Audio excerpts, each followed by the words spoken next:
Nu, es patiesībā esmu no Latvijas. Esmu dzimusi Rīgā, bet 96. gadā tagadējais vīrs man uzaicināja braukt uz Ameriku, un es piekritu. Un tā es no 96. gada, nu jau būs 30 gadi, kā esmu šeit, Amerikā. Nu, jā, man jāsaka tā, ka toreiz jau nebija tāda rocība uz saldajiem ēdieniem, vai ne? Un taisīja to, kas mājās bija. Un man vecmāmiņa, kur saucām pa ecimām, viņa bieži taisīja debesmannā, jo tas bija viegli. Bija āboli un pavasarī rabarberi un salas dzērvens, un tās var taisīt, un pat jāņogas taisīt.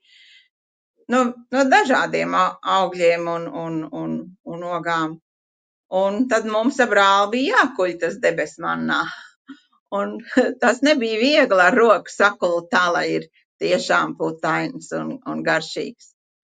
Tagad jau ir daudz vienkāršāk. Tagad ieslēdz aparātu un kuļ, kamēr viņš ir gaisīgs, debesīgs. Un tā kā es dzīvoju Latvijā, es netik daudz taisīju saldo, jo mamma taisīja.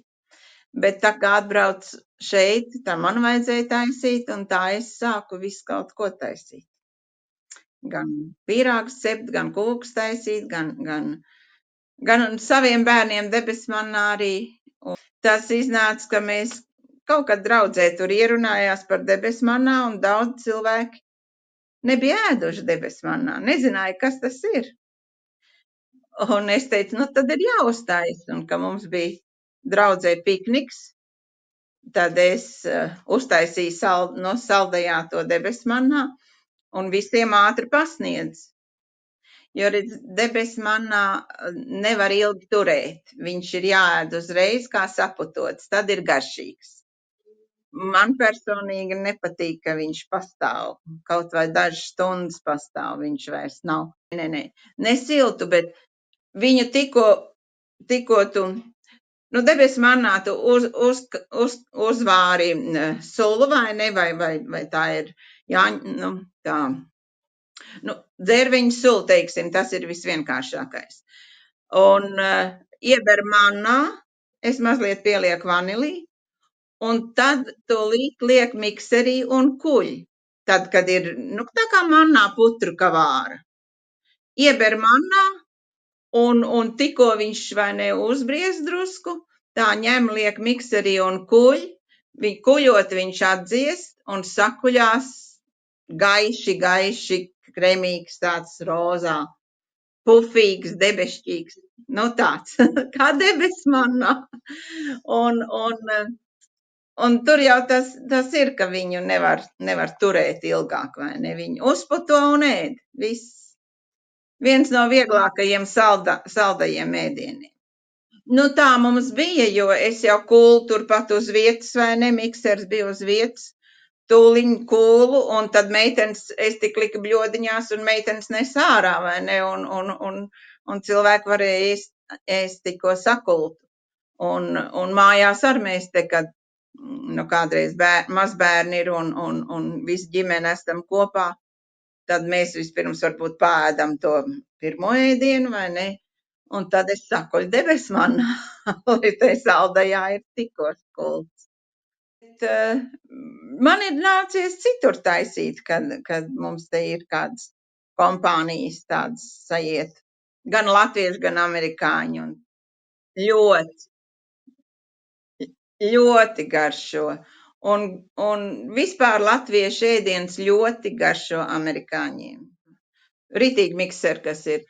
Bet tas ir pavisam viegli. Var pat nopirkt vienkārši dzērveņu sulu.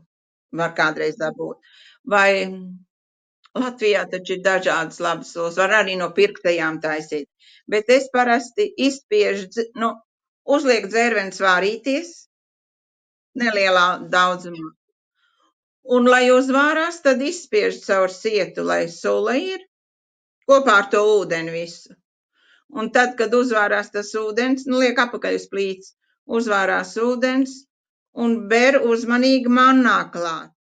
Ir ilgi, diezgan ilgi jākuļ, kamēr viņš paliek tāds gaisīgi rozā. Nē. Vispirms man pavasarī, kad pirmie rabarberi ir, tad es taisu ar rabarberiem. Tad ir kādreiz, nu, tad, ja avenes daudz ir, tad ar avenēm var uztaisīt. Es vienreiz mēģināju ar melenēm, bet nav smuks.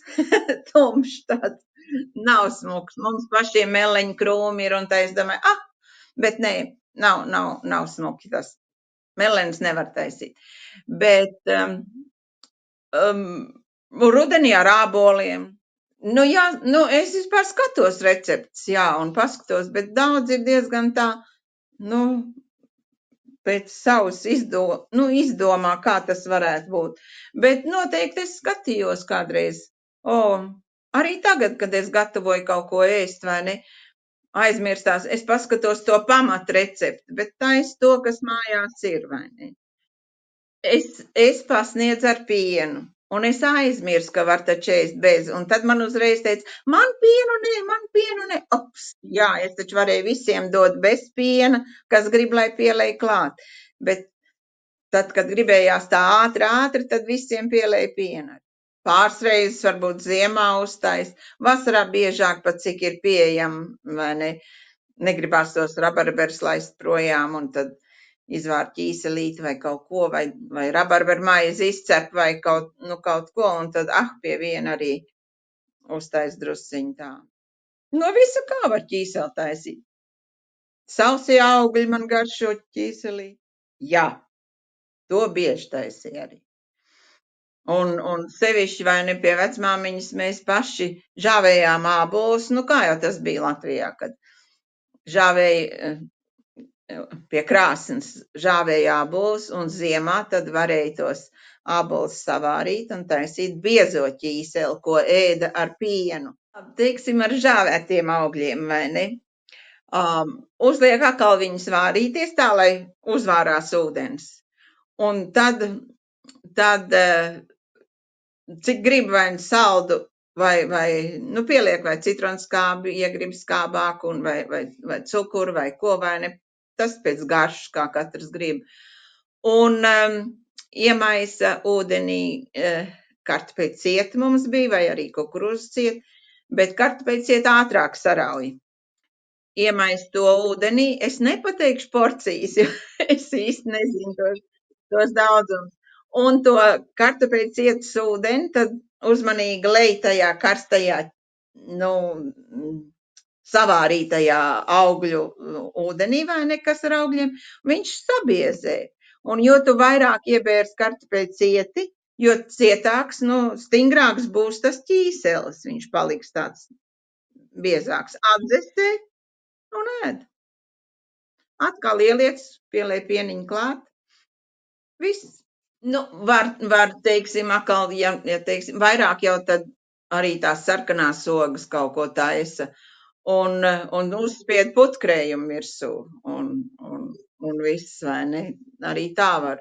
Vai ar saldējumu tu vari ēst biezo ķīseli. Uz lieldienām, jā, paskatājs, jā, uz lieldienām ar augļiem biezpienu. Bet tad, kad es dzīvoju vēl, vai ne, un kā jau tas bija padomu laiks, tad paska bija viens no vieglāk pieejamiem, jo rozīnes vēl, pataupīja līdz tam laikam. Žāvētie āboli arī bija, ko mēs likām klāt. Un biezpiens, kam gotiņa bija, visiem bija. Un olas, vai ne, un tā, vai ko likt tur, ja karstotais. Jo ir karstā un augstā paska, kad vienu vajag karstēt, vienu ne. Un jā, mums mājā bija gotiņa, tā krējums un biezpiens, un, protams, piens bija vienmēr. Un no biezpiena daudz ko taisīja. Man atkal garšo tas īstais Latvijas biezpiens, kas ir savs, vai ne, bez tā krējuma tik daudz. Bet tagad mums var dabūt, ir daži veikali, kur var dabūt skaitās fermer cheese, vai ne, kad viņš ir dārgāks, bet tas tā kā tuvāk īstajam biespienam. Bet tādu kā Latvijā tādu nevar dabūt. Mums ir Filadelfijā vairāki, mēs saucam pa krievu veikaliem, bet daži ir ukraiņu un uzbeku veikali, kur var dabūt tos sausos biespienus. Un Vermens veikalā arī var dabūt sauso biespienu. Drusku dārgāk ir. Nedrusku, bet daudz dārgāk. bet uz lieldienām tu vari atļauties un uztaisīt, ja ļoti gribi. Jā, uz svētkiem. Vairāk es netaisu pasku, kā tikai uz lieldienām.